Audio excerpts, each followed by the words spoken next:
right, welcome back to the Friday show. We are from Churchill Downs. I'm Scott Jagow, along with Ray Paulick. Glad you could join us. I know you're excited about this weekend. Great weather, great racing.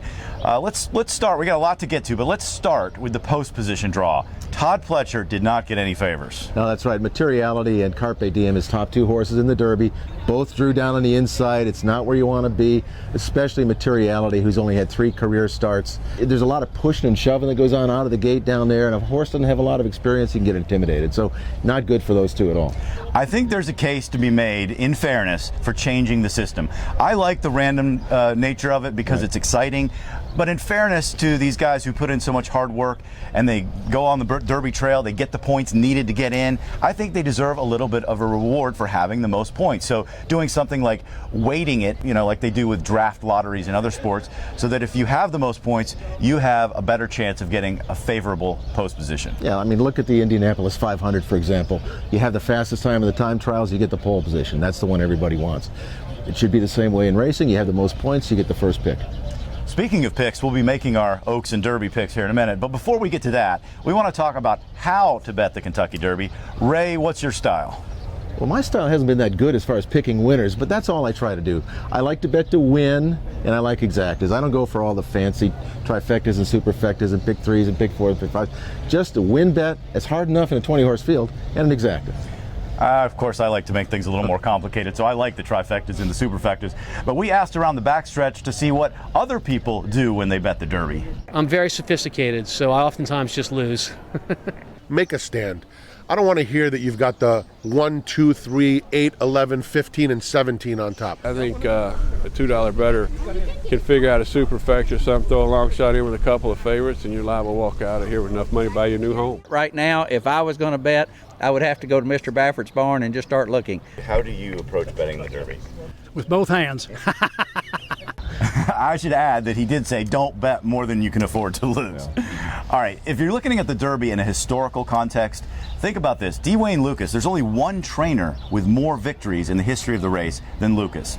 And this week, many of his former assistants, who also have starters in this race, his handprint is all over this Derby, they got together to recreate a photo from many years ago, and they talked about the old times. It was really a nice moment. Well, his influence goes beyond, assistants like Todd Pletcher and Karen McLaughlin. Earlier this week, Bob Baffert said that if Wayne Lukas hadn't made the transition from quarter horses to thoroughbreds, Baffert probably wouldn't have made that transition either. So his influence on the sport and on the Derby is profound. I watched him and learned from him in every way, on and off the track. So he's a great coach and teacher and fabulous person.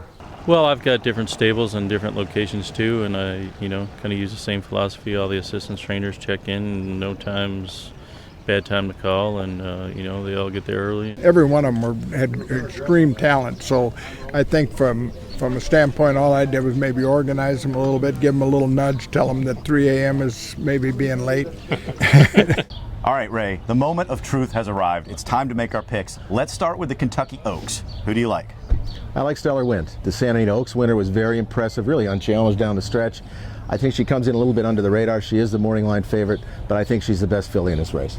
I'm thinking this is a Dale Romans kind of Oaks. I'm going with Bird at the Wire. I like the fact she's coming from Gulfstream. I think that track gets her fit. She's working really well.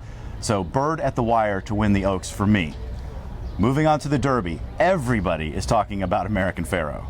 Yeah, I've been coming here since 1988. I have never heard hype like I've heard about American Pharoah. There's been comparisons to Seattle Slew, Clocker saying this is the best horse he's seen in 35 years. We could see something really special, as Wayne Lukas said about American Pharoah on Saturday. But it's a horse race. There's 20 horses coming out of the starting gate. I'm going to go against him. I like Frosted, the horse that won the Wood Memorial. He's a son of Tappet. He's got the right running style. He's got the right pedigree for the distance.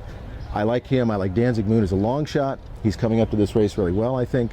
And you got to keep American Pharoah, as far as I'm concerned, in the exactas. Well, if I was to choose between Pharoah and Dortmund, I would actually go with Dortmund because he's more battle-tested. He doesn't like horses to pass him.